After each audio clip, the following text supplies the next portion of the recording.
Hey everybody, before we get started, I just want to remind you that this episode is brought to you by our patrons like Bobby Meow and Miaruru. Thanks for your support, guys. If you like what we do and want to support us, consider donating to us on Patreon. You can get access to episodes early and lots of other goodies. Any amount helps. Thanks, guys.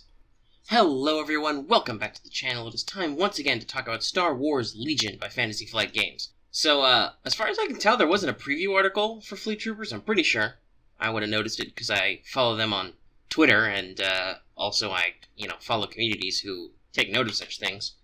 And given the content of today's article, as of the time I'm recording this, I'm pretty sure they didn't do a proper preview. But yeah, so Leia and Fleet Troopers are now available, and the article gives some final details on some stuff we were missing from the Fleet Troopers pre-knowledge. So if you haven't pre-ordered like everybody, well, first of all, Legion seems to sell out pretty quick, so you might want to get on that. But yeah.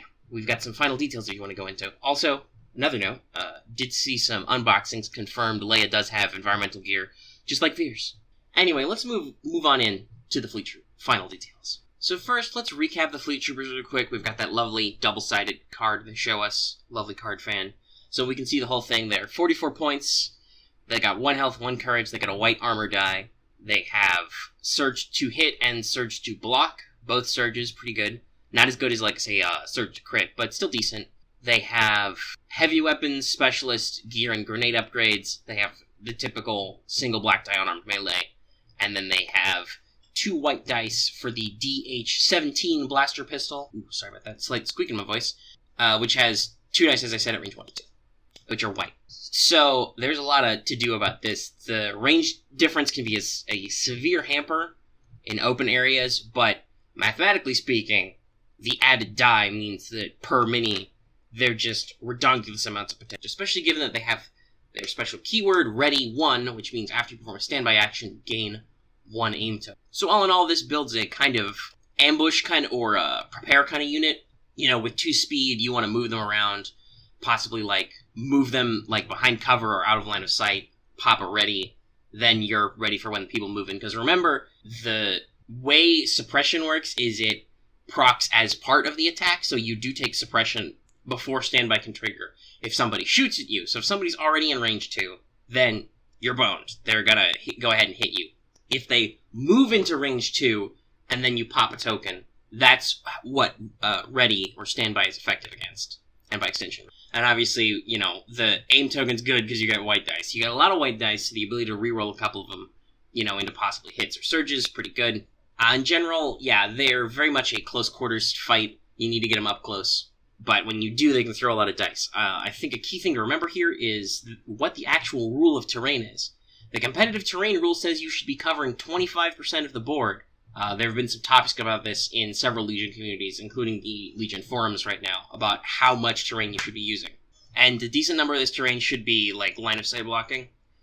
Doing a little research, if you want just a little bit of terrain on the relatively cheap, I would recommend some, you can get, aquarium plants pretty cheap. You can get, a variety pack of, 2 or 3 things for, $5.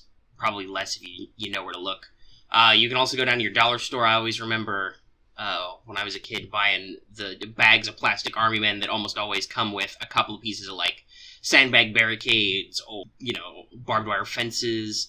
I've seen some larger, buckets of troops online that have, small mountains, and, obviously they got tree clusters and stuff. So, you could get creative on a budget. They're not going to look super pretty, but they're there. And otherwise, just, be smart about it. But yeah, so play with terrain. That's how Fleet Troopers work. A very probably cost-effective way to do Fleet Troopers is to build interior maps.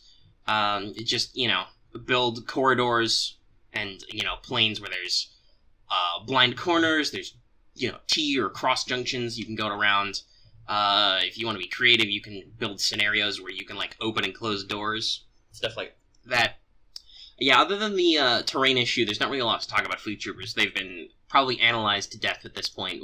We'll see now that they can actually be on physical tables with more people, if people see anything there, though I gotta be honest, the physical tables is probably a detriment over TTS, because TTS maps have a very good terrain distribution. Let's move into some of the upgrades we've seen. Actually, before we move into upgrades that are on screen, I will very quickly mention that, as you can guess from the 4 minis and 44 points, adding a single Fleet Trooper is 11 points. There's no point for me to show the card. It's real simple. I can just say that in 5 minutes. Like, the amount of time it would take me to actually do the video editing work to find the, 10 seconds to slot that in and do all the timing after that, it's a huge pain in the butt. We're not going to do that. Let's move into the upgrades, like I said, the heavy weapons. So first we'll talk about the one we've known about for a while. Let's talk about the Scattergun Trooper. This is 23 points.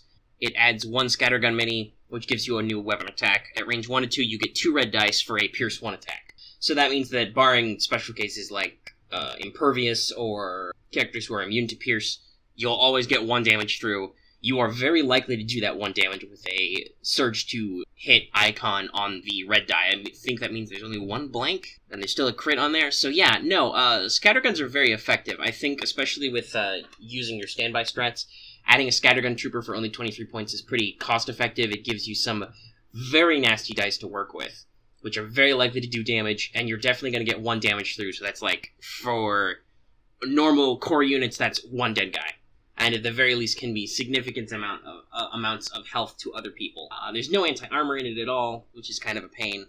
But yeah, no, it's a real good weapon. I think you'll see this the most, not just because it's cheaper, but also because it meshes well with the extant strategy of Fleet Troopers. You want to let enemies get in close and then gun them down with overwhelming firepower. 2 reds definitely helps that. And I gotta be honest, I know you can use other weapons on a mini. There's literally no reason not to ever use the Scattergun guy. His effective range is the same as your normal weapons, and he's always adding that Pierce 1 to the attack pool, and adding those red dice. It's real great. Which also means, pro tip for Vader players out there, if you're coming across Fleet Troopers in close quarters, make sure to use that Force Choke to get rid of that Scattergun guy. Not really much else to say about Scatterguns, I don't think. So let's go ahead and talk about the other heavy weapon upgrade, the MPL 57 Barrage Trooper. For 33 points, so that's 10 more than the Scattergun. This adds 1 MPL 57 Barrage Trooper Mini, which gives you Blast and Impact 2. It is range 1 to 3, and it has black, white, white, and is exhaustible. I gotta say, I'm a little disappointed. Before this was fully revealed, I was like, if the Barrage is at all like the Ion MPL, then this is going to be the silver bullet. This is going to be really the thing that changes the way Fleet Troopers work, because that'll be highly effective dice at range, with some impact, and we can see that it's got Blast on there, so it'll be tearing up speeder bikes, because they really, especially with how they move, they probably really need that cover to make sure that they're getting some defensive out of it. You'll get a little bit of impact and maybe light armor, but then we get black, white, white, just like the T7 Ion. And I talked at length about how Ion Snowtroopers aren't really that good. Admittedly, this has a range on them, and it's still a point cheaper, and it has a higher impact, and arguably, Blast might be more important than Impact. Now, obviously, I think it's slightly better than the Ion, because Blast is very effective, very useful against lots of units, and its Impact is 1 higher, but still, and it's got a +1 range, but still, it's very hurtful to see this. There's not a red die to be had. There's not even 2 black dice. Now, it does still get the hit to crit, so it's fairly okay accuracy-wise. You can always try and get your aim tokens in. That'll be really good.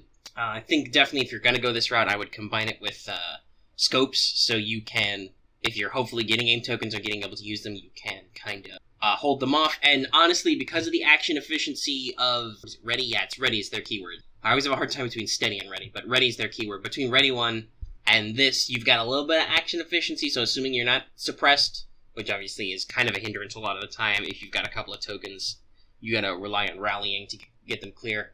If you have the opportunity to, recover, and then stand by, and then get an aim, you've got a decent turn if you're forwarded up somewhere. But it's a little disappointing. I'm definitely seeing at that higher cost, it not showing up as much as Scatterguns. People will probably pick Scatterguns. They'll only have 1 to 2 units of Fleet Troopers because of their more specialized close quarter role, and the fact that they're real flimsy on defense, even with that defensive surge. They have nothing else to help them other than just, hope and pray you've got some good cover. So yeah, definitely a thing where you want to probably use that more to just keep them on top. I think Barrage is still pretty good. That Blast and then that 2 impact, very effective against light armor support units. Not, I think, with the dice accuracy, not enough range and firepower if you want to try and take on an ATST. You're much better trying to either slow it down with the Ion version, or use your heavier hitting, use an ATRT, or use Luke with a lightsaber, or T-47s. Hearing a lot of people say that, despite the fact that they still seem a little overpriced, the airspeeders are much more efficient if you're actually using the right amount of terrain too. So if you're a Rebel player, you especially want to make sure you're using your terrain correctly. And if you are doing an interior map, don't ask me how the airspeeder works. Anyway, yeah, that's the Barrage Trooper. Not much else to say other than, like I said, slightly disappointed. I think it's a little bit of a better deal than T7 Ions, but still, not the silver bullet I was hoping for Fleet Trooper. And that is basically it for what we know about Fleet Troopers. The pack comes with grappling hooks. I don't think they're as effective on those. You definitely want to put scopes on these guys because they use aim tokens. And impact grenades also come in the pack.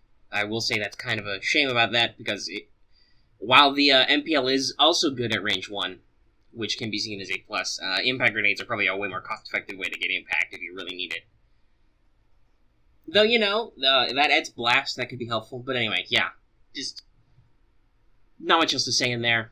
These guys definitely want, like I said, scopes, or maybe the new environmental gear, because that means they are unhindered, so they can, like, jump across barricades and stuff, which helps them with their coverness requirements, without needing to worry about slowing down and stuff. Other than that, no new news. You know, we just got our Boba Fett and Scout Troopers announcement a while ago. The next announcement should be another neutral pack, and then after that, I'm hoping for support and heavies again, hopefully, maybe a little bit, and also Chewbacca operative. Just do it already. That's really it. Don't know about anything else, but I will keep you posted as news comes out. So we are at the end of the video. This one I actually managed to be concise and on time, probably because there wasn't much to talk about, just a couple of extra cards. We've been discussing Fleet Troopers back and forth for months now. So, if you like this video, give it a like. If you have any comments, your thoughts on the Fleet Trooper final details, you know, if you were as disappointed as me by the MPL Barrage, go ahead and leave those in the comment section down below. Love comments. You can also get in touch with us on our Discord in a direct way. That'll be in the description as well. And obviously, if you're new here and you've not already, please consider subscribing. It's the best way to keep track of our videos, though I know YouTube's doing some weird stuff with subs right now, so don't forget to hit that bell for notifications. That'll make sure you're definitely getting ahead on when these videos drop. Also consider supporting us on Patreon. You can access the videos early. That's another great way to keep track of our content and also support us so we can keep doing this.